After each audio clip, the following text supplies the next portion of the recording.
Once again, the What It Takes Radio Company brings you into another adventure in the transplant zone.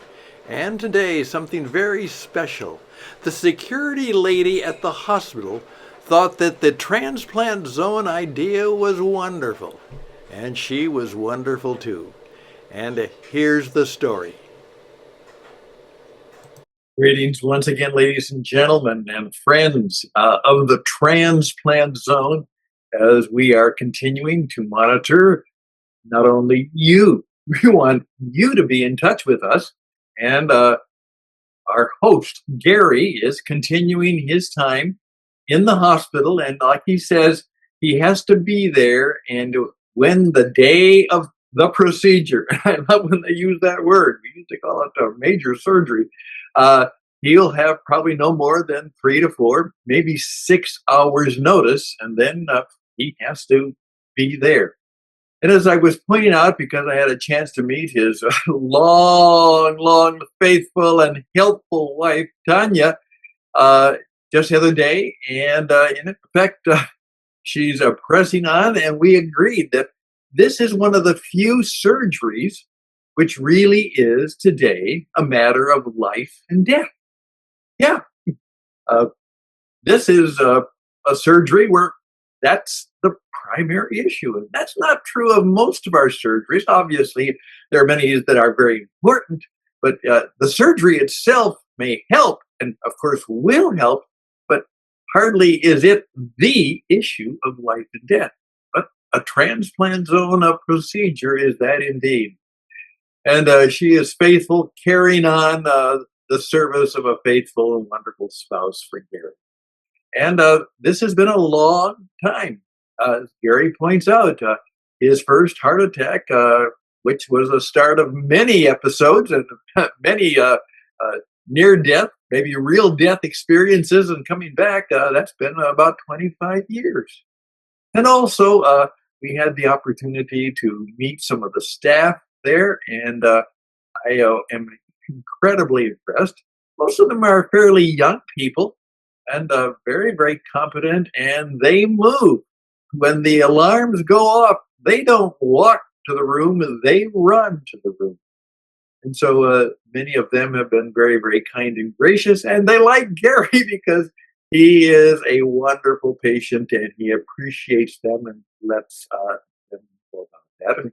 And by the way, we have recorded about 2 or 3 podcasts, and they're coming up. They'll be short and sharp because I can't go on for too long. I mean, it's a tiring thing, but particularly he wants to thank his doctors, and particularly he wants to thank the staff and what they're doing.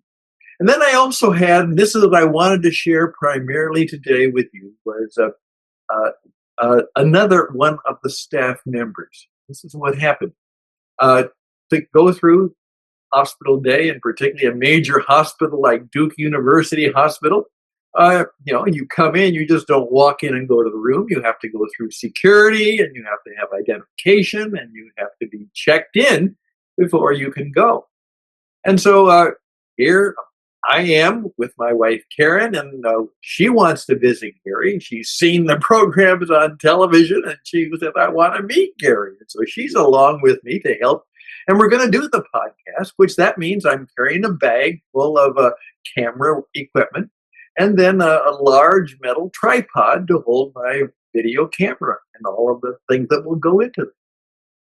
And as we were passing the security, one of the ladies obviously was there and said, okay, you have to, you can't take that metal thing through. You go through that. And then as she was wondering about all the things I had, and I said, well, we are going to make a transplant zone podcast. We're doing a podcast for Gary so that we can be showing this to people who are anticipating a transplant, maybe have been right there, and maybe people who have trying to survive and carry on with life.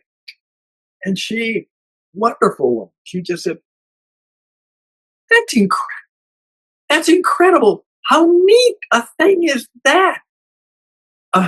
It's a source of encouragement and for people who are maybe afraid.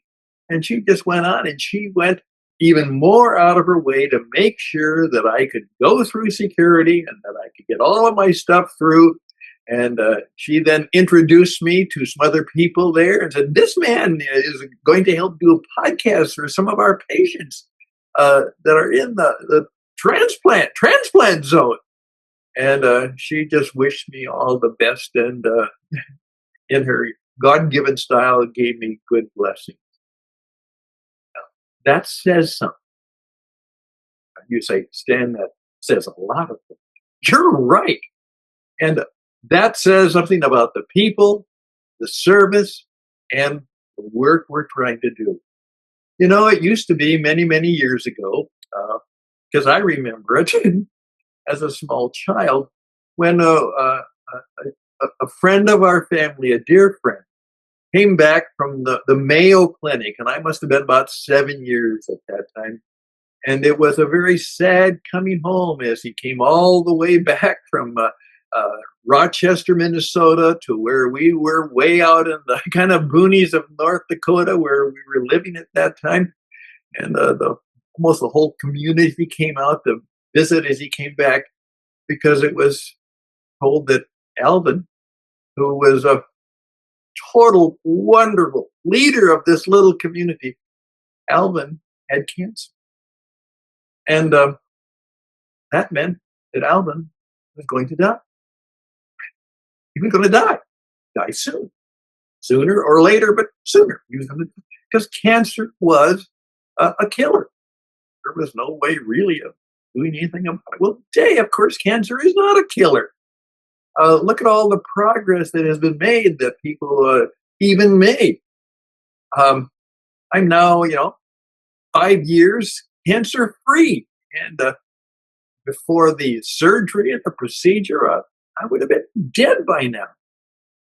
But the transplant is the same way. I mean, the people who needed a new heart are just going to die. People who needed new lungs, and somebody's kidney or pancreas.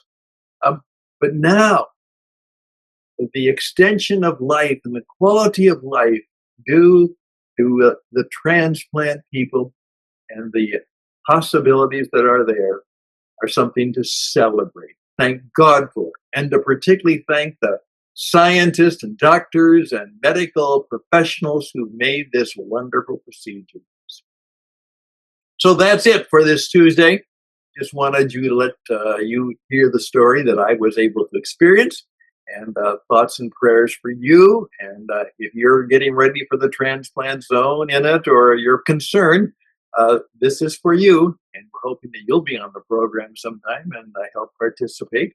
And we're also asking people who will participate by sponsoring this program, so that thousands of people around the world can be able to be encouraged by having their own transplant zone podcast possible. So all the best and blessings to you, and we'll carry on the rest of the week. We'll have a couple more programs that Gary shares with you, and every day could be the day for him, as maybe for some of you. You're waiting for that phone call. You're waiting for that too. Well, may this day be a good day. All the best. Till next time, I'm Stan, the Transplant Zone Radio Man, wishing you all the best and blessings.